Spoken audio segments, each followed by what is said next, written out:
আসসালামু আলাইকুম ভিউয়ার্স, স্বাগতম আমার প্রথম ব্লগ। আর আমার এই ব্লগটির নাম হচ্ছে চলুন জানি নিজ দেশ সম্পর্কে। চলুন জানি নিজ দেশ সম্পর্কে এই ব্লগের প্রথম ব্লগে আপনাদেরকে আমি জানাবো আমার জন্মভূমি রূপগঞ্জের ইতিহাস সম্পর্কে।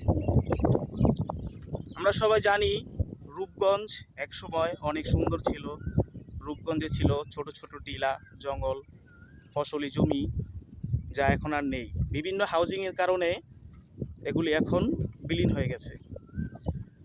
রূপগঞ্জের ইতিহাস সম্পর্কে জানতে গেলে আমরা জানি নারায়ণগঞ্জ জেলার একটি অত্যন্ত গুরুত্বপূর্ণ ও ঐতিহাসিক এলাকা হচ্ছে আমাদের এই রূপগঞ্জ উপজেলা।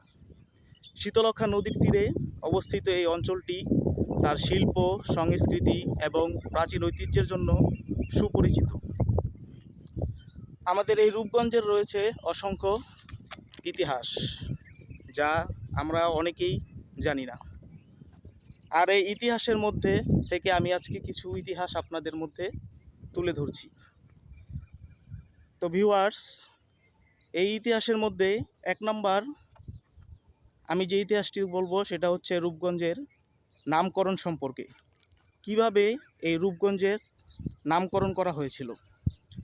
রূপগঞ্জ নামের সঠিক কোনো ইতিহাস নিয়ে ভিন্ন ভিন্ন মত প্রচলিত আছে।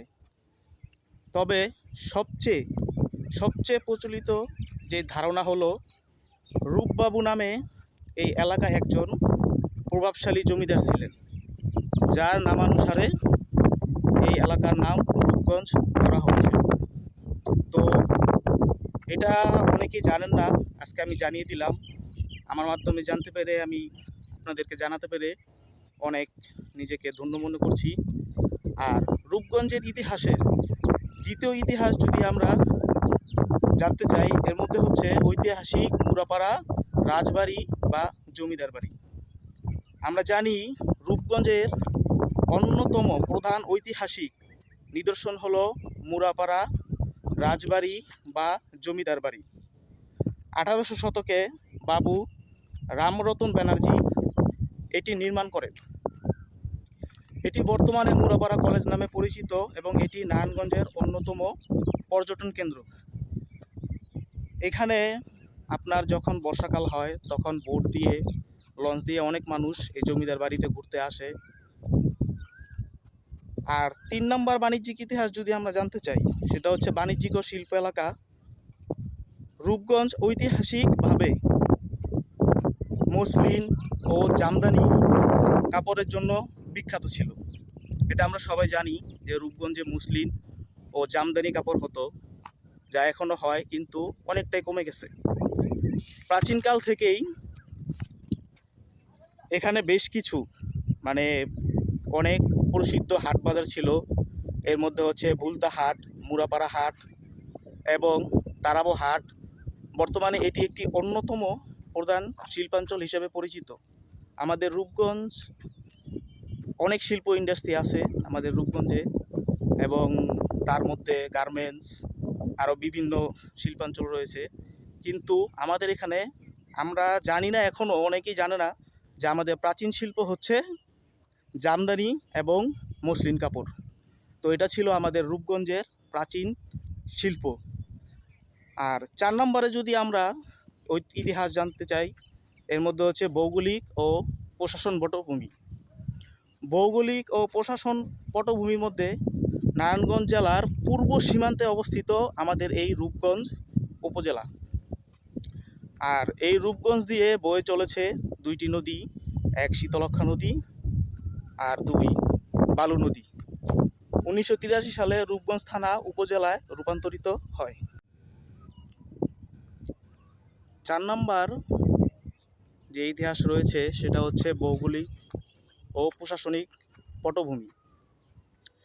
নারায়ণগঞ্জ জেলার পূর্ব সীমান্তে অবস্থিত আমাদের এই রূপগঞ্জ।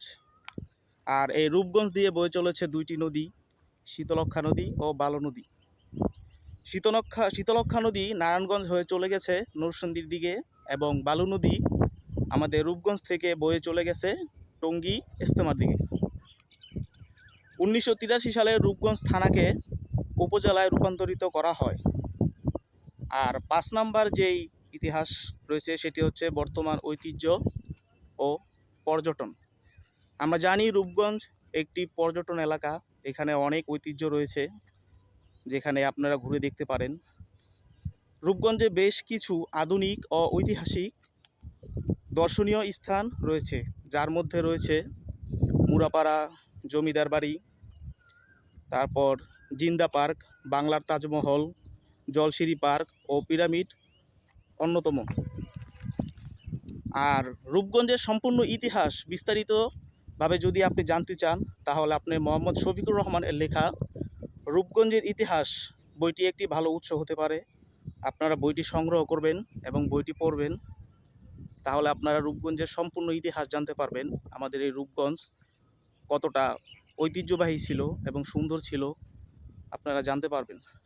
তো আজকে আমার এই ব্লগটি এখানে শেষ করছি। আসসালামু আলাইকুম।